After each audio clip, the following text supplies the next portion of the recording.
Welcome back to our series on cryptocurrency mining at home. My name is Miguel Vasquez, and in today's video, we're going to take a look at using some third-party tools, specifically NiceHash and its related mining suite of tools, in order to diagnose our hardware and figure out exactly what we can mine given the utility that we might already have. This is kind of an intermediate step for the beginner, but it can also be a way to monetize certain hardware that maybe the difficulty has passed it by or just simply age. It never really was designed for something, but you still are able to squeeze every little last cent you can out of the hardware you've got lying around. So let's get into it. So we're at the point where that question of, hey, I've got this extra hardware, these extra cards, I am looking for a really simple solution and I can't be bothered with anything else. How do I do it? And this is how. It's NiceHash. NiceHash has some software that, especially if you have NVIDIA cards, it can be used to set you up mining really, really quickly. If you got an NVIDIA card and you hit this Try Mining Now button, you set your account up and you're on your way. Less than 5 minutes. And they're using your hash power and they're paying you in Bitcoin. Actually, at the end of the day, you're not getting paid in Ethereum. That's a whole other discussion that we'll have to have while we're setting up the miner. If you're not sure about your hardware, you can click on this check your profits and there will be an applet that comes up and kind of diagnoses and says, hey, you can use this, you can use that. I do not have an NVIDIA card, so I need to use the NiceHash miner, and the miner can be used to diagnose actually the different algorithms that your equipment, whatever equipment you have, can be used, whatever it's even capable of. The quick miner, it says 100% secure over here, and that's mainly because the developers of NiceHash have worked on this. There are algorithms and third-party plugins in the miner that they have not worked on, so they can't vouch for everything in it, but it's necessary as a diagnostic tool. We'll go ahead and set this up, and we'll talk a little bit more about their exchange structure and how they're skimming off the top. And actually, some other people are doing the same thing in the arena, but we'll take a look at it when we take a look at the miner. So it's important to remember, even before we get to this point, through the installation process, it's going to tell you right near the end to make an exclusion in your Windows Defender. And this is important to do because Windows Defender these days actually does protect against malicious botnet cloud mining on the end user's computer. So many compromised computers are used in these cloud mining botnets. And so if we're going to do it on purpose, we kind of need to open the door, so to speak. Just be careful that you're not completely opening the door and you're just making exclusions. If you are, take, what warning you will, and good luck, because it's a wild world out there. Also, if you can't find this installation address, it installs by default to your app data folder, which is C, usually, whatever your default installation drive is. Usually it's C, users, your username, and then app data local programs. And that's where you can find it. It's under NiceHash or NiceHash miner. You can go ahead and scan in with the application. You can log in. You can enter the address it gave you previously manually. I think that's what we'll do here. It'll boot up for us here. It'll detect all the binaries. Actually, this is the part where if you don't create the exclusion, it'll go ahead and tell you, oh, something's wrong. You need to go ahead and accept all of these if you want to use it in a varied fashion. And I hope that my recording, let me make sure that my recording comes back. Aha, yes, I had a feeling like it was going to be messed up. Quick glimpse of the USS Enterprise there at the end of season 1 of Star Trek Disco. Not caught up. No spoilers, no spoilers. If you're to hit this green button right here, right in the middle, and start mining, it's going to go ahead and start using everything that it can find attached to pull hash rate out of thin air. And it's going to benchmark stuff first. So let's take a walk through kind of across the top here. And I've already turned this off, but it comes by default with all of them on. I don't like to have my CPU, under a whole bunch of extra stress. Call me crazy, but I'm just flying too close to the sun there. At least not on the daily driver. We come over here to benchmark, and you can go ahead and see exactly what is possible to be benchmarked, all the different algorithms that you can benchmark.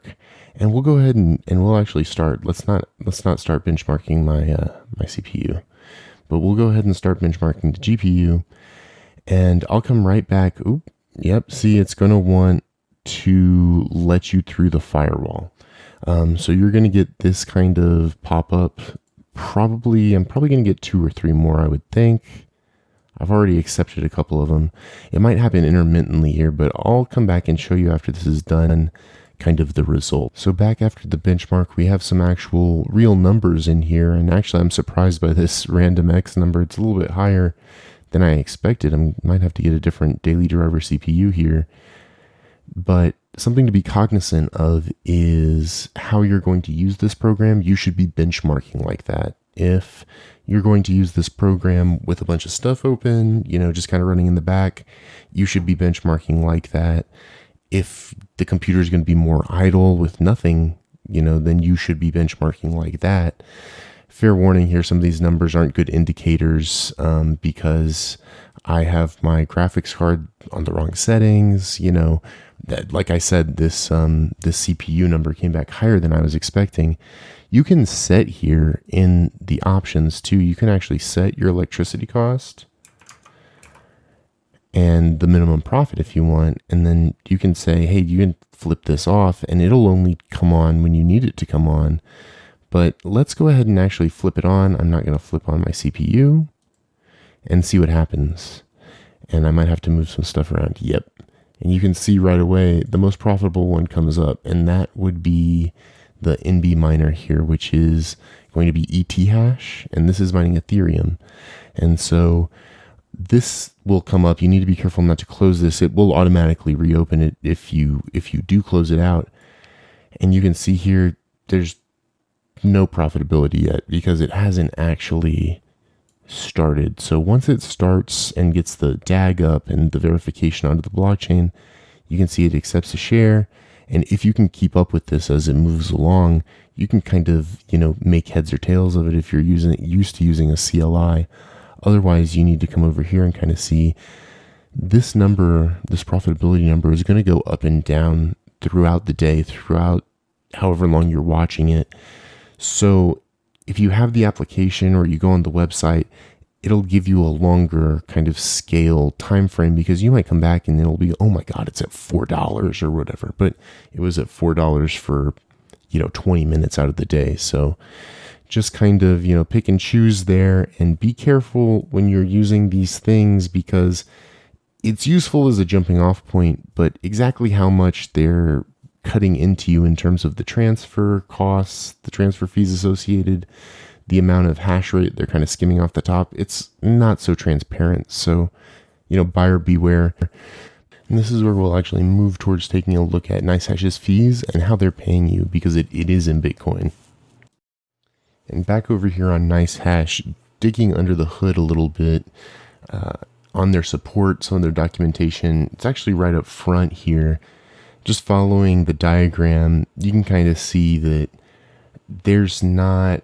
NiceHash is just kind of a middleman, right? They're facilitating the software that you just downloaded to make it easier for you to reach the pool. And then, in turn, they're just going to go ahead and give you some Bitcoin back, So unfortunately, if we're mining ETH, you're not getting ETH because NiceHash is not being paid in ETH. And so then the question comes, okay, naturally they're going to be charging, the buyer something a little bit extra, but they're also going to be charging me a little bit extra, right? So we come over here to fees and you see, okay, yes, the buyers are charged 3% and the sellers are charged 2%.